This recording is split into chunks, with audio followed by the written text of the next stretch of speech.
গিন্নি, আমি বাজারে যাব বাজার করতে। ঘরের মধ্য থেকে আমার বাজারে থলেটা দাও তো দেখি। আমি রান্না করছি গো, এখান থেকে সরতে পারবো না। তুমি একটু কষ্ট করে ব্যাগটা নিয়ে যাও। আর ঘরে তো বাজার শেষ, আজকে বাজার একেবারেই নেই। বেশি করে বাজার করে আনবে। আর হ্যাঁ, আজ একটা ইলিশ মাছ আনবে কেমন? মেয়েটা খুব জিদ করেছে। আচ্ছা ঠিক আছে, দেখি যদি পারি একটা ইলিশ মাছ কিনে আনবো নে। আচ্ছা যাও তাহলে, দ্রুত চলে এসো কেমন? আচ্ছা আমি গেলাম তাহলে গিন্নি, কেমন? বাবা চলো, আমিও তোমার সাথে বাজারে যাব। আমার বাজার ঘুরে দেখতে খুব ভালো লাগে। না মা, তোমাকে যেতে হবে না। আজ আমি অনেক জায়গায় যাব। বাজারে ভিড়ের মধ্যে হাত ফসকে গেলে তোকে কি আর খুঁজে পাবো বলতো মা? না বাবা, আমার কিছুই হবে না, তুমি আমাকে নিয়ে চলো। আমি এর আগে মায়ের সাথে কতবার গেলাম বাজারে, আমার তো কিছুই হলো না। না না, তুই বাড়িতেই থাক। আর ব্যাগটা আমাকে দে, অনেকটা দেরি হয়ে যাচ্ছে। না, আমি কোনো কথা শুনবো না, আমাকে নিয়ে যেতেই হবে। আমার বাজার দেখতে অনেক ভালো লাগে, আমি যাবই। তোকে নিয়ে আমি আর পারি না। দিন দিন তুই অনেক জিদ্দি হয়ে যাচ্ছিস কিন্তু মা। এটা কিন্তু একদম ভালো না, আমি এই বলে দিলাম। কই আমি বেশি জিদ্দি? আমি তো একটু জিদ করি। তোর সাথে কথা বলে জেতা মুশকিল। চল তবে, আজ আমার কপালে কি আছে কে জানে। গিন্নি, আরে ও গিন্নি, কোথায় গেলে? একটু এইদিকে এসো, তোমার মুখখানা দেখি। সেই সকাল থেকে তোমার ছায়া পাচ্ছি না যে। কি হয়েছে? এই সকাল করে চেঁচামেচি কেন করছো শুনি? সকালবেলা কাজ নেই কাম নেই, আমার মাথা খেতে লেগেছো। আরে বউ, আমি চেঁচাচ্ছি কোথায়? আমি তো সকাল থেকে উঠে তোমার মুখটা দেখিনি, তাই তোমাকে ডাকলাম তোমার মুখটা দেখবার জন্যে। হ্যাঁ। ধুর ধুর ধুর, সকাল করে যত সব আদিক খেতে আমার ভালো লাগে না। কি হয়েছে তাড়াতাড়ি বলো, আমার অনেক কাজ আছে। আরে সকাল করে মহাজনের কাছে গেছিলাম, আর সে বলল কাজ নেই আজকে।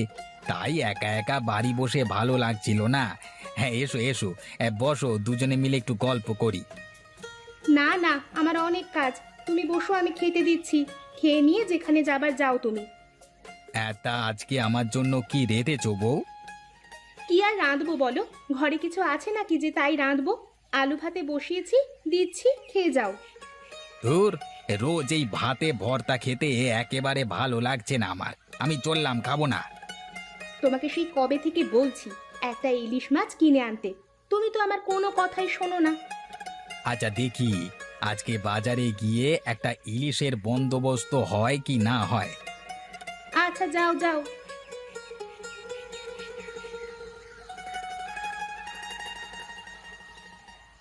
এই যে মহেশ ভাই, দাঁড়াও দাঁড়াও, বাজারে যাচ্ছ নাকি? আমিও যাব, দাঁড়াও। কিরে, কোথায় যাবি শফিক? কোথায় আর যাব, বাড়ি থেকে বউ পাঠালো ইলিশ মাছ কিনতে।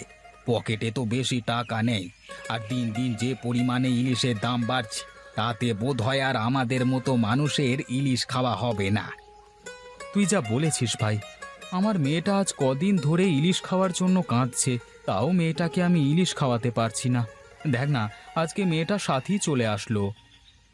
আর ইলিশ, যে সামান্য পরিমাণ রোজগার হচ্ছে, তা দিয়ে ডাল ভাত জোটাতে হাড়ে দুবেলা জ্বালিয়ে যাচ্ছে। এখন কি করে বাজার থেকে ইলিশ মাছ কিনি বলো তো ভাই? সে কথা আর বলিস না। আজ একটা সপ্তাহ ধরে আমার গিন্নি আমাকে ইলিশ ইলিশ করে পাগল করে দিচ্ছে। কি যে করি আমার মাথায় কিছুই ঢুকছে না রে। মাকে কেন দোষ দিচ্ছ বাবা? মা তো আমার জন্যই তোমাকে বলেছে। থাক, তোমাকে আর এত বড় বড় কথা বলতে হবে না, পাকা মেয়ে একটা। আচ্ছা চলো তো বাজারের দিকে যাই। আজ বাজারের কি অবস্থা, দাম বাড়লো নাকি কমলো দেখে আসি গিয়ে। আমার তো মনে হয় না যে আর ইলিশের দাম কখনো কমবে। তাও চলো দেখে আসি। হ্যাঁ হ্যাঁ, চলো দাদা, যাই।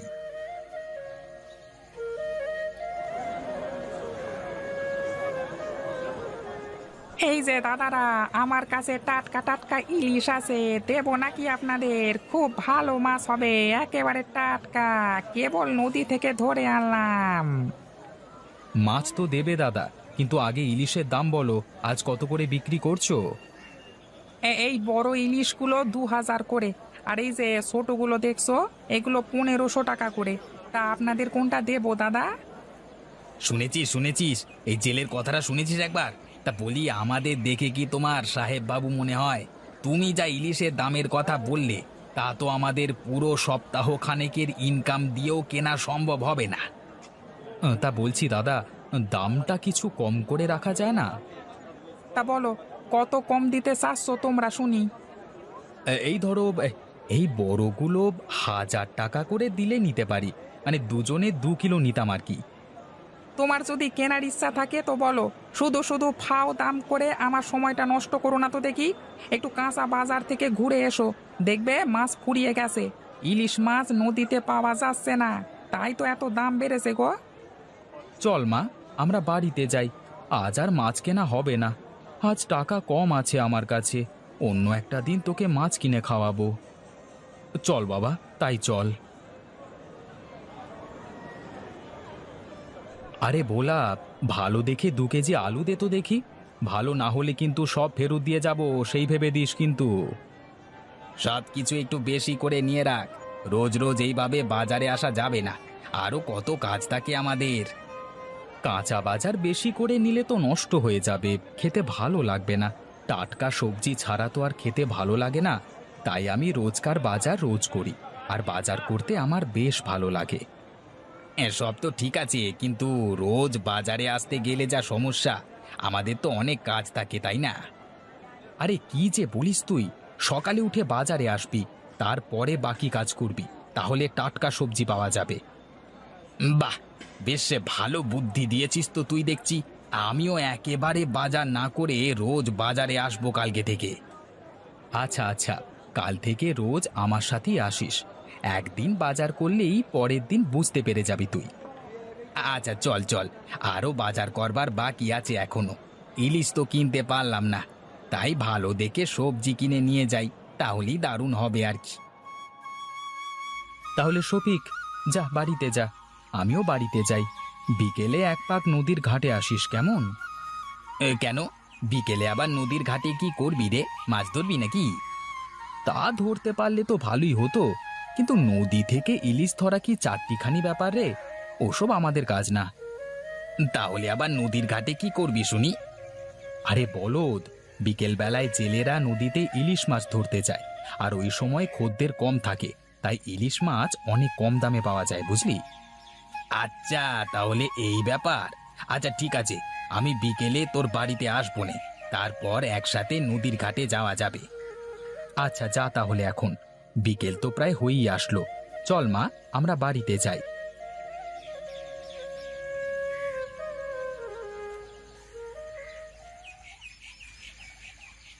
কি গো, এই বিকেল বেলা করে তুমি এই সারা দেশের কি সব গুছিয়ে এনে আমার বাড়ি নোংরা করতে লেগেছো? আহ গিন্নি, চুপ করো তো একটু। দেখছো না আমি ইলিশ মাছ ধরবার জন্য চার বানাচ্ছি? আমাকে কাজে মন দিতে দাও তো একটু। হ্যাঁ, তোমার মাথা মনে হয় গেছে গো। চার বানিয়ে বড়শি দিয়ে কিনা ইলিশ মাছ ধরবে? হায় হায় হায় হায়, মানুষটা এইভাবে পাগল হয়ে গেল। এই পারুল মা, তুই আমাকে বাঁচা মা। তোর মাকে থামিয়ে আমাকে উদ্ধার কর। আমি পাগল হলে তোর মায়ের কারণেই হব রে। আহ মা, খামোকা চেঁচিও না তো। দেখো কি সুন্দর ঘ্রাণ বের হয়েছে বাবার বানানো চার থেকে। দেখবে দেখবে, বাবা ঠিক ইলিশ মাছ ধরে আনবে। এই বাড়িতে আমার মেয়েটা ছাড়া আমাকে আর কেউ বোঝে না গো, কেউ বোঝে না। মহেশ, আরে এই মহেশ, কোথায় রে? তাড়াতাড়ি আয়, বেলা যে গড়িয়ে গেল রে। আসছি রে, আসছি। হুম, বাহ, কি সুন্দর ঘ্রাণ বেরোচ্ছে। তোর হাতে ওটা কি রে? বড়শি আর মাছ ধরবার চার। আজ নদী থেকে ইলিশ মাছ ধরবো। তোর চার থেকে যা গন্ধ বেরিয়েছে, তাতে আজকে ছিপে মাছ উঠতেও পারে। চল গিয়ে দেখি কি হয়। তা যাবে তো এসো, একা একা মাছ ধরবার থেকে একটু গপ্প করা যাবে তোমাদের সাথে। হ্যাঁ হ্যাঁ, সাথে আমরাও ছিপ দিয়ে মাছ ধরবো। আচ্ছা ভাইয়া, উঠে এসো।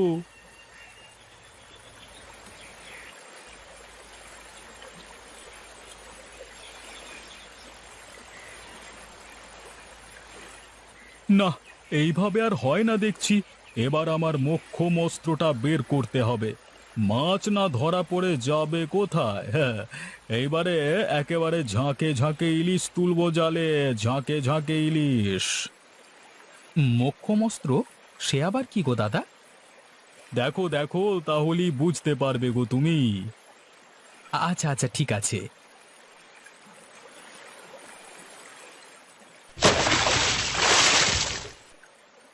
ওরে বাস, গোবর দিয়ে এত ইলিশ! হ্যাঁ গো হ্যাঁ। দাও ভাই, আমাকে একটু গোবর দাও। আমিও আমার চারের সাথে গোবর মিশিয়ে ইলিশ ধরি। এই নাও।